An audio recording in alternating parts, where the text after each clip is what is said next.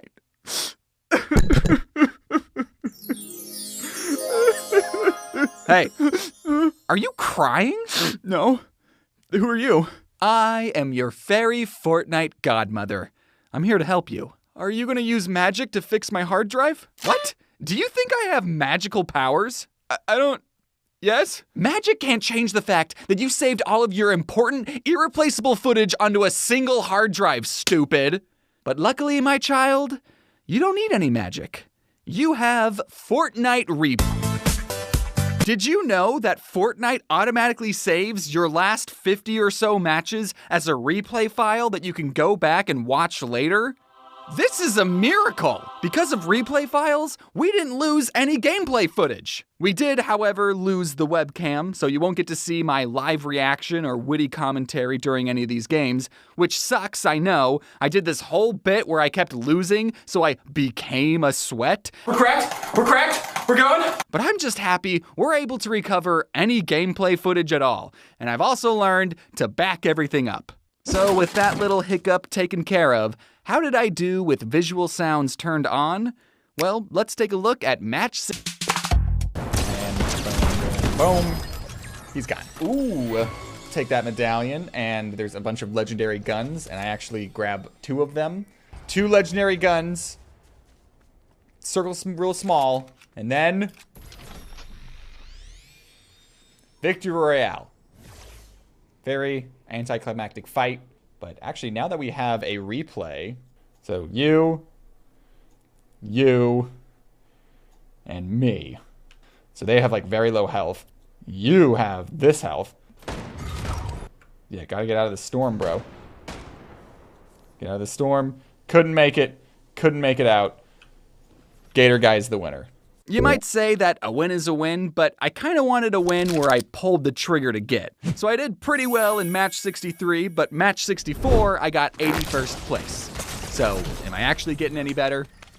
There goes my crown. In match 65 and 66, I got 2nd place back to back. Here I am looking for the last guy. Here's the last guy sitting on the roof. Here's his business turret looking. Both are right here on top of each other, don't see each other. We're running. I still don't see him. Ooh, turret gets a lot of damage on me. I run for cover in there. Turret still shoots me through the wall. And then this guy just waits for me to come out of the building. Yep.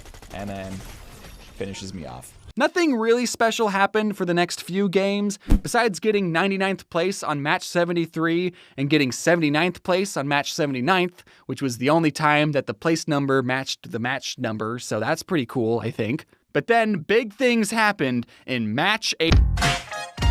It had taken me so long to complete 100 games that Fortnite changed seasons. There was a new ancient Greek-themed update that's totally old news by the time I get this video done. Parts of the map changed, my favorite business turret was removed, and my level was reset to level 1. This was my first time playing in the new season. I was unfamiliar with all the new locations and items, but I managed to get 5 kills and make it to the top 2. Me and the last player were shooting each other on our own hills, and then I decided it was time for some finishing moves. Is the storm getting close? Because I think I hear some thunder! Oh, look at that. Almost missed. Exploded the tree right behind him. And they're like, oh, we're doing a lightning fight? We can do a lightning fight. Bam, oh, and that's it. Oh, they threw it. They didn't want to overdo it. Oh, that's nice. Then, in my very next match, I got 6 kills and was once again in the top 2.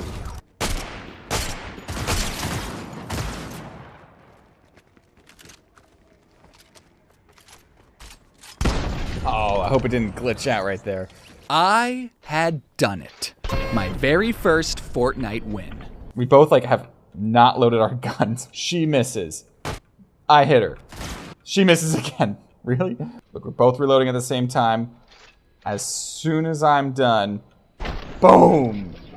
Final kill. It didn't really feel like a clutched game, you know? There weren't really any pro gamer moves. We were both running around fumbling to see who could load their gun first. But we're not getting points for style, okay? This is a win that I finally earned. Of course, you'll never get to see how I reacted in this moment. The best I can do is an artistic recreation. I kept grinding the 100 games to see if I could earn any more victories, and for a while I couldn't even get back to the top 2. I knew I was running out of chances to clutch out more wins until I played match 90. Now this footage is a little corrupted. I landed in Rebel's Roost and started exploring a house that isn't loading in the replay footage, and I found a legendary gun inside of a regular old chest. I know it sounds unbelievable, you just had to be there. Then I talked to an NPC that I'd never seen before, Mina. I gave her a job to be my buddy, and she did something I didn't know an NPC could do. Every 30 seconds, Mina would scan the nearby area, revealing anything important. Chests, ammo boxes, even other players would become illuminated. This was amazing. I had a legendary gun, and now with Mina's scanner, no one could sneak up on me. I understand why people play with hacks now. This power is amazing. I think I'm in love. I got to the top 2, but once again, I couldn't keep my composure and choked right at the very end. And then I'm healing up behind a rock, and then I didn't even see him over there. In a 1v1, I was unable to clutch it out. That's now 8 times I've made it to second place, with only one of those times I was able to kill the last player. After getting 45th place in match 99, I decided it was time to revamp my strategy. For my 100th game, I was going to do something no other Fortnite player could do. I was going to study every game I ever played to see if I could find any patterns to help me win. What's a Fortnite coach? We can look back and learn from our mistakes. We can study the Oh yes, baby, it's spreadsheet time. My favorite time besides snack time. I don't know about you, but I had just as much fun filling out the spreadsheet as I did playing Fortnite. This time, I didn't lose the footage. Now let's see if we can find anything useful in all these numbers. Taking a look at all the places we got, you can clearly see it's a little all over the place. When I started this quest, I was expecting to see a graph more like this, where I would start off bad and then over time get better and better, getting closer to the #1 rank. But in Fortnite, skill level does not necessarily translate to a better placement. Sometimes you and another player land in the exact same spot, and the first gun you grab is a sniper rifle, and all you see is the magnified barrel of a shotgun, and other times you can make it to the top 25 without ever seeing another soul. I did notice that in my first 31 games, I was getting a pretty low placement, but then once I started to get the hang of the game, I would more consistently make it into the top 10. I mean, sometimes I would still die quickly, but it was less frequent. Now let's see if we can find a pattern in the data that would translate into getting a better place. Maybe the secret to getting in the top 10 is getting a lot of kills. If we compare the amount of kills I got each match with the placement, we see, okay, I'm seeing a little bit of correlation here. The more kills we have, the better we tend to do. But sometimes I got 2 kills and made it to 79th place, and other times I got 1 kill and made it to the top 11. Technically speaking, you don't even need to get a single kill to get a victory royale if the other players are shit enough. But I think you'll be surprised to see what happens when we compare the placement with the length of every match. Now that's some correlation. The matches that were longer, we did better in. I think I'll apply this strategy to my 100th game. In order to not die, you have to stay alive. I'm a genius. Now let's shift gears and talk about every player who ever killed me. Boo! Here are all of their IP addresses, and here are their mother's houses, and most importantly, here is everyone's recorded playtime. Now we can determine who among my killers don't shower, and that'll make me feel better to losing to them. If we add up all of my killers' playtimes, we get an average playtime of 301 hours and 37 minutes. Now gamers, if you've played a video game for over 300 hours, are you considered a sweat? I honestly don't know where we should draw the line, but let's just say for the sake of this video, if you're above a 301 average, you're a sweat. However, since it took forever to make this video and Fortnite changed seasons yet again, we can check back in on these gamers in 3 months to see if the players we deemed as sweats do indeed play more Fortnite than everyone else. Some people played a little, some people played a lot, and someone even quit the game entirely after killing me. Now, I don't want to sound mean, but these gamers played an average of 50 hours and 6 minutes of Fortnite. I said mean, which is like what, 33 minutes a day? Or 3.9 hours a week? That just sounds like a nice Saturday. Now, what can we do with all this information? Nothing. This is just a reminder to set your account to private because people on the internet are weird. Now, that's all well and good, but which gun is the most deadly to us? Here's a list of everything I ever died to in the game. Looking at the data, we actually have a tie for most deadly gun, with shotguns and ARs both getting 30 kills on me, and the most deadly rarity being a pretty close tie with rare guns getting 24 kills and epic guns getting 25 kills. So we want to be extra cautious if our opponent has a rare or epic shotgun or AR. Someone write that down. I really wanted to see if there was something in the data that would definitively prove that I was improving at the game. I wasn't happy with just looking at the placements because they were all over the place, but I think I found something that does indeed prove I am getting better. My accuracy. Plugging in all the data, we get this scatter plot, which looks exactly like a target I would shoot during practice. But if we look at the scatter plot trend, my average accuracy at game 1 was around 22%, and by game 99, we're getting an accuracy of 31%, boys! That's 9% more accurate! That's improvement in my book! This abundant arithmetic is all well and good, but there's something we're missing. Which gun that I was shooting gets the most kills? Oh, you'll have to excuse me. I gotta get going. I'm hosting the... How are you guns all doing tonight? Before I give out these awards, I would like to give an honorary Best Assist trophy to the Business Turret. On record, the Business Turret was able to assist with 15 different kills. Unfortunately, Business Turret is unable to be here, so Portabunker will be accepting this award on their behalf. All right. In third place, with 24 kills, we have Rare Shotguns. Thank you, Rare Shotguns. You're always there for me. In second place, with 27 kills, we have the Uncommon AR. Nice job, buddy. Keep up the good work. And the winner of the 2024 Fortnite Gun Awards are, with 33 kills, my eyes see the Uncommon Shotgun.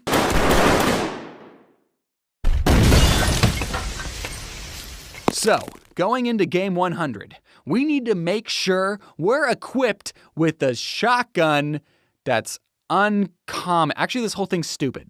Just because I got the most kills with the uncommon shotgun doesn't mean it's the best gun. It means it's the most common. Uncommon. I'm sorry for wasting everyone's time. Let's just get back into the... By this point, I knew that I lost the footage for games 63 through 99. This was my last chance to get a victory royale on camera.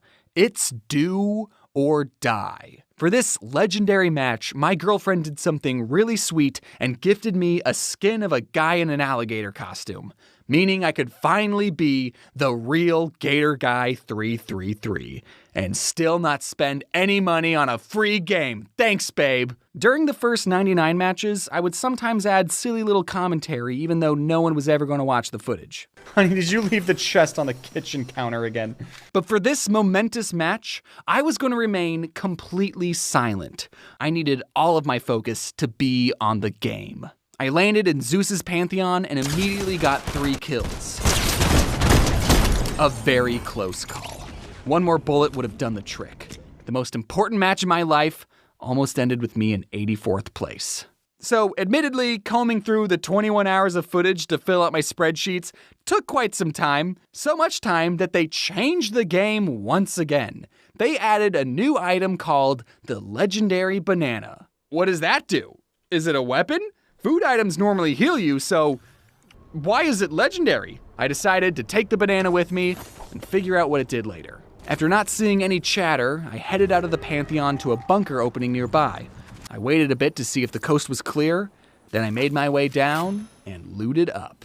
Heading outside, I saw an NPC. Ooh, I think someone's about to get a job. I couldn't find the source of the bullets, so I hopped into a sports car and drove away. But when I got out, I guess now's a good time to learn what this legendary banana does.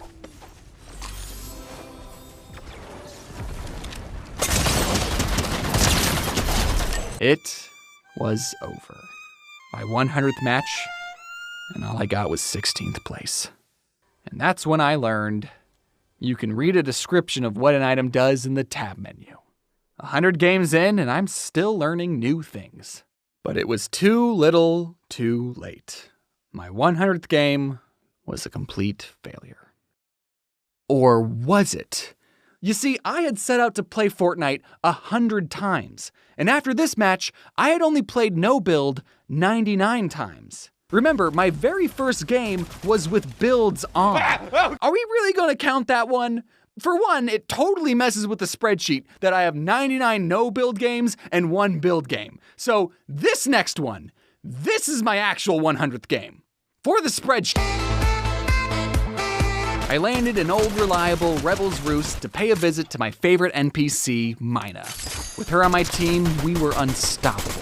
Inside, I randomly found a Midas service station that let me upgrade my rare shotgun into a legendary one. I didn't know you could upgrade guns. 100 games in, and we're still learning new things. We made it to the top 6 with 4 kills. Mina used an ingenious strategy of trying to shoot them through the ground. I like the spirit, Mina, but I don't think it's gonna work. We faced off, and I blasted them with my legendary shotgun. 5 people left. I healed up and waited for someone to appear on Mina's scanner. Finally, we spotted someone. 2 someones. A 2v2, huh? I tried to move to a better position, but a player started to flank me. Both of us started blasting, but I came out victorious with only 8 health points to spare. 3 people left. I healed up as fast as I could and then spotted another player. I used the new River Styx skulls to jump forward, trying to shorten the distance between us. I got 1 shotgun hit on them, but they immediately threw down a shield bubble junior. No one can fire bullets in or out of a shield bubble junior, so I knew the only way I was going to get this other player would be from the inside.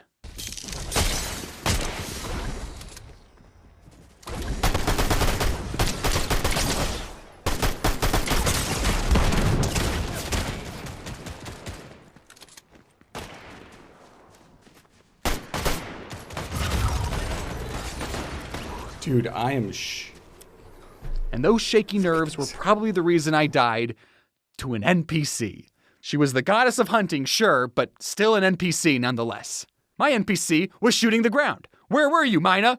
So I know you were all hoping to see a victory royale on camera, but I was never able to successfully win one. Or could I? Remember my second match that was against a bunch of bots? Are we really gonna count that one? I mean, I wasn't even playing against real people, okay? I think we should strike that one from the record too. From now on, only matches with real people count. In preparation for my actual 100th match, I tried some meditation to calm my nerves down.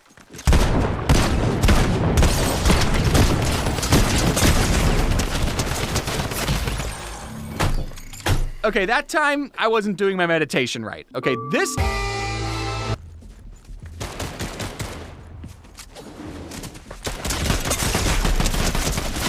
No, that one was bullshit. They got a super awesome gun right at the very start. We're not counting that one, okay? This...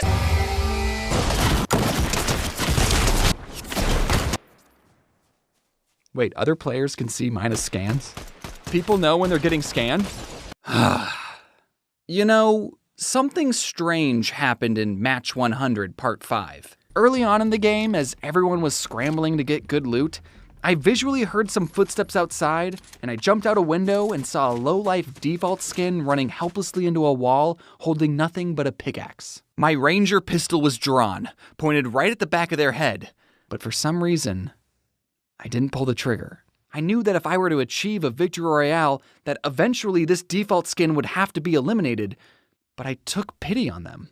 We're all trapped in this endless cycle of violence. To what end?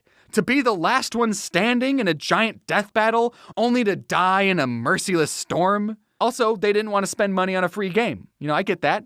So I did the only thing a Fortnite player could do to communicate intentions of peace. I danced for them.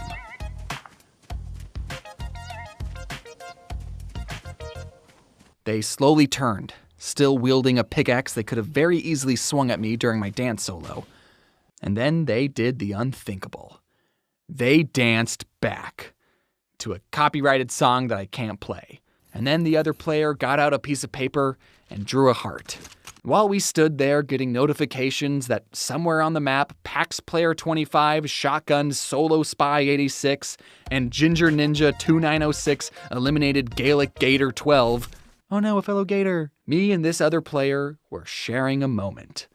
A moment of friendship. Of course, this is still a battlefield, and just like the World War I soldiers on December 26th, I had to get back to shooting my friend. I gave this default skin somewhat of a fighting chance by giving them a handgun and letting them take the first shot. And they weirdly had dogshit aim, like non-human levels of bad, so I might have just shared this intimate moment with a bot. So even though we couldn't see a victory royale on camera, maybe we could do something better. Is it possible I had been playing Fortnite all wrong? I mean, not including those first 30 games where I was definitely playing wrong, but maybe the real Fortnites were the friends we made along the way. I'm done with trying to win. My new quest is to make at least one Fortnite friend. And to do this, I need ways of communicating to other players my peaceful, non-threatening intentions. I need to buy more emotes. I need to spend money on a free game. Babe! Can I use your credit card? The only emotes available in the shop were these 3 dances. They're not really the friendliest dances, but they were the only ones available. So let's see if we can take these new learned dance moves and see how far we can get with the power of friendship. While all the players were waiting for the battle bus, I wanted to do something I was never able to do before. Dance with another player. So many times other players would come up to me and do a cool dance, and all I could do back was the lame default dance. So I went up to this girl in a yellow jumpsuit and started to dance. We showed each other that we both had 0 crowns. Oh wait, she's got 1. And I think my dancing impressed her because she went from swinging on a cloud to playing the guitar. So as first dances go, it was pretty successful. When the match started, I headed to old reliable Rebel's Roost. And the first thing I did was stock up in the gun room. Okay, I know I'm trying to make friends this round, but sometimes people don't want to be friends. I made a rule for myself that if I saw another player, I would dance at them, but then if they started shooting me, then friendship quest is over, we're switching to they don't deserve my kindness quest. Okay, I think that's fair. That's a healthy boundary. I headed outside and saw my first potential friend. I tried showing them my new dance moves, but they weren't too impressed. They started shooting me with the aim that only a bot should have, and I had no choice but to end their program. The next potential friend I tried to make tried to shoot me while I was dancing, and maybe I was unintentionally matrix dodging all their bullets, but they couldn't seem to hit me either. I decided to recruit Mina again, thinking that her scanner would be useful to help find other potential friends, not realizing that she wasn't on a friendship quest right now, so she would be trying to shoot our potential friends, so if you're trying to do a friendship quest, then don't hire NPCs. I danced on top of portable bunkers out in the open, but there weren't any people to enjoy my dance moves. And before I knew it, me and Mina were in the top 3, and I started to get excited. Maybe a little too trigger happy. This is just my heart rate, dude. I saw one of my last 2 opponents, potential friends. I threw down a bunker and started to throw down on top of it. And as they were backing up, they started to point their sniper scope at me. Now, maybe they were looking at me through their scope thinking, whoa, is this guy with a cool skin actually dancing in the middle of a fight? That's awesome, I'm gonna be his friend. But I didn't give them that benefit of the doubt. They hadn't technically shot me first, so I was breaking my only rule, but I didn't want to give them a free sniper headshot on me, dude. So in self-defense, I threw some lightning at them and finished them off with an epic DMR. An assist? That would mean I never showed this last player my friendly dance moves, but they took a shot at me, so this is fair game. I'll admit, I kinda lost sight of the friendship quest. I was no longer trying to befriend this player because I felt so close to achieving a victory royale. She came down from a tower, and I finally got a good view of who this last player was. And I was filled with so much bloodlust and darkness that I didn't even recognize her. It was the same girl I met in the lobby. The first player I had ever danced with. The girl in the yellow jumpsuit. I don't know the names of skins. I may not have recognized her, but I think she recognized me. She got on top of a hill and threw down all of her weapons and started to do the same swinging cloud emote she did in the lobby. I still hadn't realized what she was doing, and I took a shot at her. Luckily, I missed. That's that 31% accuracy right there. Only then did I realize what I was doing. Wait. And I was disgusted. I had set out to make a Fortnite friend, and now when someone extends an olive branch to me, I shoot them? I quickly danced back at her from afar. Mine, I took a shot at her, but I told her to wait back and threw a portable bunker over her. I didn't want to count my chickens or anything, but I think this is my very first Fortnite friend. I made my way around the hill, ignoring the dropped victory crown. This match was never about winning some crown. My new Fortnite friend jumped down the hill, and I crouched down to show how small and non-threatening I was. For a brief moment, we were the last two survivors in a giant battle royale, and neither of us wanted to hurt the other. I didn't realize what my new Fortnite friend was doing. She was purposely heading into the storm, forcing me to win. Goodbye, Fortnite friend. I'll always remember you. Oh, wait, she's coming back. Did she change her mind? Hey. No! My friend! Maybe if someone hadn't hit her with a bolt of lightning, she would have survived the storm. But either way, she sacrificed herself, and I got what I always wanted. A victory royale caught on camera. Not like this! Not like this! Are you kidding me?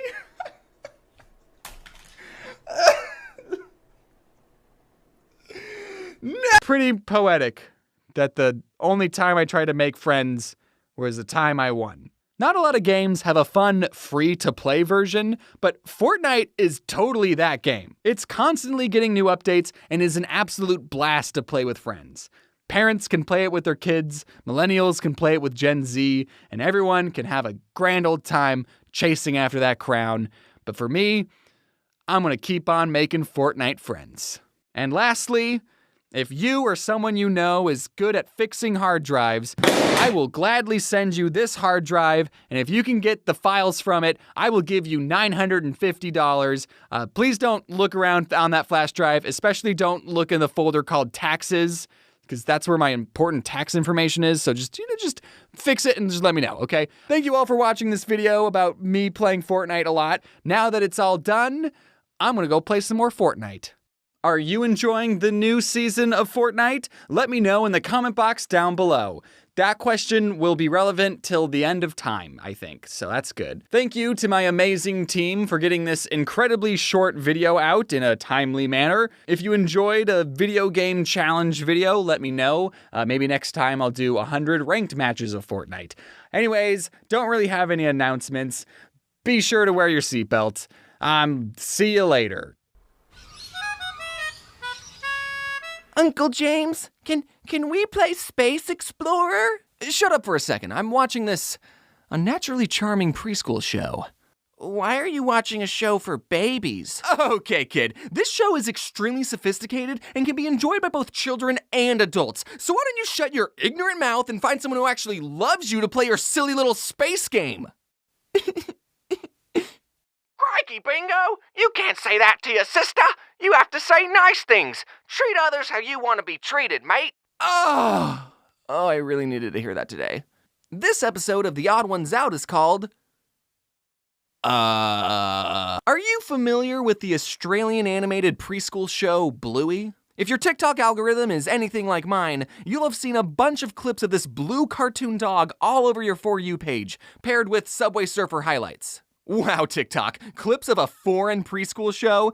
I thought you were supposed to cater to my interests.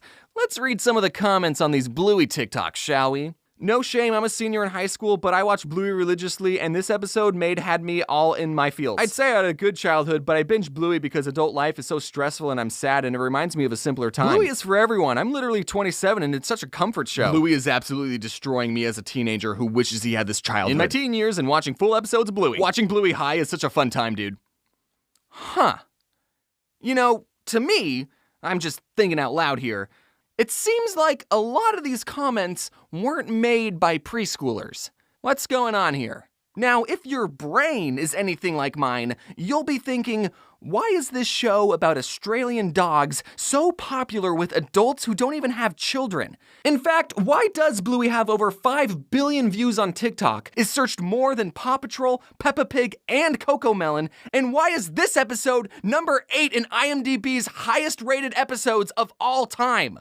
This phenomenon intrigued me, and I was also bullied by a large number of people on my own team to watch the show. So, one day I sat down, put on the first episode, and I watched all 141 episodes. Hang on, James, 141? But there's only 129 on Disney+. Don't worry, my fellow obsessive Bluey fan, we're gonna talk about that later. I work in cartoons, and I've been to furry conventions, so Bluey has always been on my radar of shows I'm aware of. And just from the clips that I saw, I adored the art style, especially the backgrounds. So much so that my very own background team has studied and taken inspiration from Bluey's backgrounds. Here you can see my backgrounds taking on a more Bluey aesthetic. I mean, just look at the colors, especially their greens. Oh my God! Doesn't just looking at these backgrounds bring a smile to your face? While I was watching the first season, I realized, oh, okay, I see why this show is so popular. Because it's genuinely a good show. We've already established that the show is great to look at, but the voice acting, the sound design, and the music are equally as amazing, so it's also great to listen to. While most, if not all, other preschool shows will hire adults who can sound like toddlers, Bluey gets actual children to voice the actual child characters. Somehow, every Australian toddler in Bluey can be so expressive and emotional. It's impressive that the show got such a talented cast of child actors who don't sound annoying to listen to. Or maybe it's just their Aussie accents that I like, I don't know. The characters have so much personality, and the comedic timing is something I've never seen before in a preschool show. I can't think of a single time Cocomelon has made me laugh this much, or even smile. The 4 main characters are Chili and Bandit, the parents, and Bluey and Bingo, the 6 and 4-year-old daughters. Yes, Bluey is a girl. You gotta catch up, dude. Come on, it's 2023. The show also does not hide the fact that it's Australian. It references multiple Australian locations and animals, they call flip-flops thongs, and they say things like, "Oh nor!"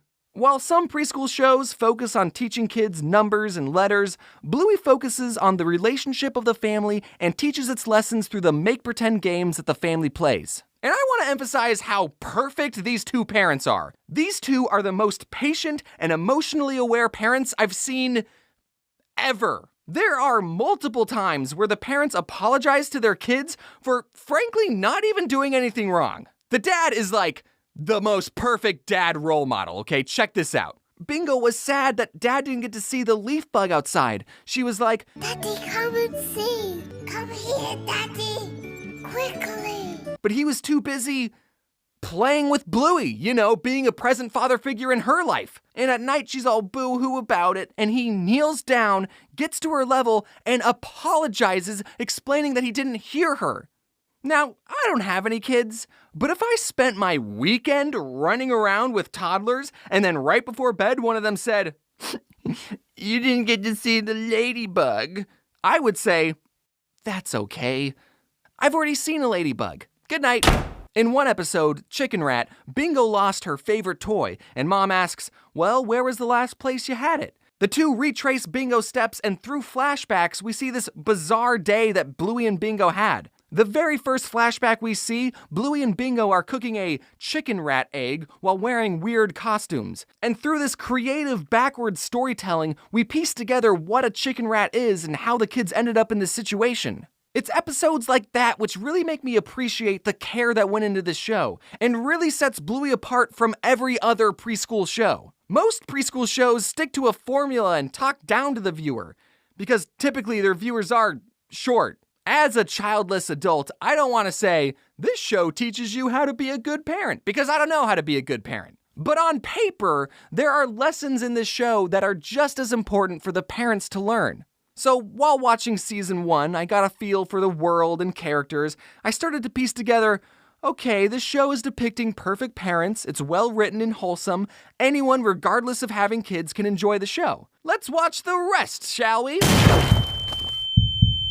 Season 2 and Season 3 is when things go from 100 to 1,000. This is when episodes cover deep and emotional topics that I think toddlers are too baby to understand. Let's see, there's the struggles of keeping romance in your relationship alive when you have 2 toddlers to look after, why taking time to play with your kids can have a ripple effect that lasts into adulthood, feeling inadequate as a mom, what it's like having a dad in the army, parents disagreeing on different parenting styles, moms getting tipsy implied, dealing with infertility, abandonment, potentially a miscarriage, that one's still up in the air, and death.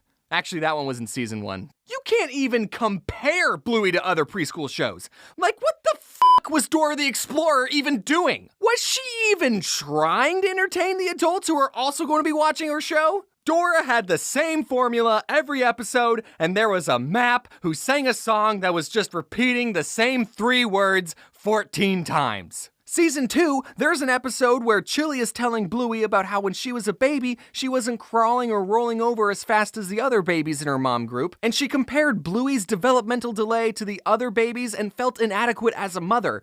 And then this pink poodle comes to console her, looks directly into the camera and says, "You're doing great." I'm a he-him male with no kids, and I still get teary-eyed just thinking about that episode. People will tell you that Bluey is a kids show that adults can enjoy too. No, that episode wasn't for the kids. It was directed at all the moms watching who are doubting their motherhood. When has Cocomelon ever done something like this? All the babies stop singing mid-nursery rhyme, look directly into the camera and say, "Hey mom, just wanted to say you're doing a great job raising me. Keep up the good work." Like, no, that'll never happen. I'm still not done talking about how impressive the writing in Bluey is, okay? So please indulge me for a bit. I'm switching into video essay mode as we do a deep dive into the themes and symbolisms of one of my favorite Bluey episodes, Flat Pack.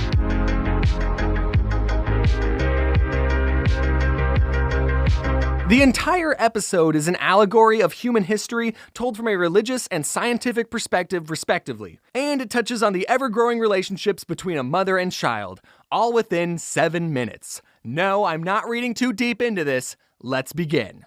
Bandit and Chili set out to build a new swing for their porch, and we get this great meta self-aware joke from Bandit when he complains about the instructions saying, "I'm not taking advice from a cartoon dog." Meanwhile, the girls play games with the leftover packing materials that are thrown into the yard by their parents. Bluey and Bingo are given bubble wrap, which they pretend is water, so they pretend they're fish. Then they're given cardboard, which they pretend is land, so they pretend they're frogs. Then they're given tails and become lizards, then T-Rexes, then birds, then furry little animals. Is this chart starting to look familiar? Then they're monkeys, and then bipedal cave dogs. What? Is that you, Mr. Darwin? Were these girls playing out the evolution of man through a silly game? Now, if you didn't like the evolution symbolism, I know you're going to love the parents being an allegory for the creators. You know, the big guy upstairs, the whatever you believe is going on. The parents supply the girls with their entire world. They give the girls the sea, the land, the volcanoes, and the trees. In these cave paintings the girls make that tell their history, they depict the parents as gods, higher up and in the clouds. They do look a little angry. Perhaps they're still in the Old Testament. The parents being the creators is hinted at again by Chili when she looks at the girls lovingly saying, "Aw, we made them." The parents give the girls an Allen wrench, aka tools, and one industrial revolution later, the girls evolve from cave dogs to modern dogs, building futuristic towns and spaceships. Throughout the episode, as the girls go through different stages of evolution, they also go through different stages of their lives as a mother and child. As fish, Bluey says that she's the mommy fish and Bingo is the baby. Then as frogs, Bingo pretends to be a toddler and Bluey teaches her how to catch flies. Then as T-Rexes, Bingo becomes a big girl. Then as cave dogs, she's a teenager. And finally, in the last stage, she's all grown up, ready to traverse the universe on her own. She thanks Bluey for looking after her and leaves on her spaceship. Bluey, now much older as shown by her having to use a cane, crosses the styrofoam threshold which represents her death, and she gets to live with her creators. All while this orchestral masterpiece is playing, and suddenly you realize you're crying? When did that start? And then Bandit ties the allegory all together at the very end, saying, "Ah, this is heaven." Are you joshing me right now? This preschool show was able to tell a clever allegorical story with tasteful religious undertones in how many minutes? Did you just make me feel emotions over a cartoon dog? This isn't the only episode you can make an in-depth video essay on. There are plenty of other episodes that hit just as hard as this one. While I was doing research for this video, it got me thinking about another foreign animated kids show with 8-minute long episodes that focus on a family of 2 toddlers. Except, unlike Bluey, this show is universally hated. Caillou, it's Caillou. I had this idea in my head that people only hated Caillou because he was a more accurate portrayal of a toddler. But in the handful of Caillou episodes I watched, I was reminded, oh no, that's why people hate Caillou. Because he sucks. His brattiness isn't even important to the plot. It comes out of nowhere. Caillou will be getting ready in the morning, he spills cat food and says, "Gilbert, look what you did." He's at the beach and this bird who's done nothing wrong gets told to go away! And there's a bunch more examples of Caillou being a whiny piece of shit. And I can't help but think that Caillou's screeching, piercing, whiny voice does not help him be a likable character. I bet real toddlers can be little punks sometimes, but why would you show that in your cartoon and not have him learn any lesson? There's never a lesson learned in Caillou. Since Caillou was a brat all the time, a lot of people, myself included, wondered why Caillou's parents never disciplined or even tried to change his bratty behavior. But after I thought about it, I realized it would be a very weird episode of Caillou if one day Caillou's mom was like, "Caillou, what did you do to your sister?" "I made her look pretty, Mommy." "Caillou, that was Mommy's expensive makeup! How many times do I have to tell you not to touch Mommy's things? Come here, you little twit!" Mommy, why are you hitting? Getting a spanking! Mommy, you're hurting! I've had enough of you, Caillou! I hate you! That kid got what was coming to him. I don't know, maybe that episode would be cathartic to some parents. Anyways, getting back to the actual best children's show ever, even though Bluey is literally the most mentally intelligent and educational show for the minds of children, teens, adults, and parents, some unnamed mouse company decided to censor some of the episodes on their platform. It's the strangest things that got censored too. This horse pooping, Bandit getting hit in the groin, Bandit saying the word groin. This hitchhiker is no longer from Argentina, that one's kinda weird. This pretend cat saying it will pretend pee on the curtains. Bandit hinting at wanting to get snip snip down there. Adults, you know what I'm talking about. And the last 10 episodes of season 3, which are some of the deepest episodes in the series, aren't even on Disney+. But that could just be a licensing thing, I don't know. I kept waiting for the infertility episode. I heard so much about it. I finally got to the last episode on Disney+ and thought, oh, okay. They're saving the deepest one for last. All right, let's do this. And the episode was about the family playing courtroom to determine if Bandit farted. I hope this video convinced you to give Bluey a chance. I mean, you're still here listening to a grown man talk about it, so you gotta be at least a little interested in it. Through its relatable and realistic portrayal of family life, the show has not only entertained, but also taught valuable life lessons to its viewers. The show's emphasis on play and family bonding is so refreshing to see compared to the usual fast-paced, mind-numbing shows aimed at kids. Bluey reminds us all the importance of spending time with loved ones and finding joy in the everyday. And if you still don't want to watch Bluey, have you thought about getting high and watching it? Thank you all so much for watching this episode of James getting obsessed over something he probably shouldn't be. Did you have a favorite part about this episode? Yeah, that was my favorite part too. Just one quick announcement. My newest Oddballs book is available on my website right now, so if you enjoyed the show, be sure to head over and reserve your copy today. It'll be full of new stories and illustrations and will be released on September 6th, and I'm super excited to hear what you all think of it. Anyway, thanks again for watching. Big shout out to my amazing team. They really crushed it this video, and you better be wearing your seatbelts.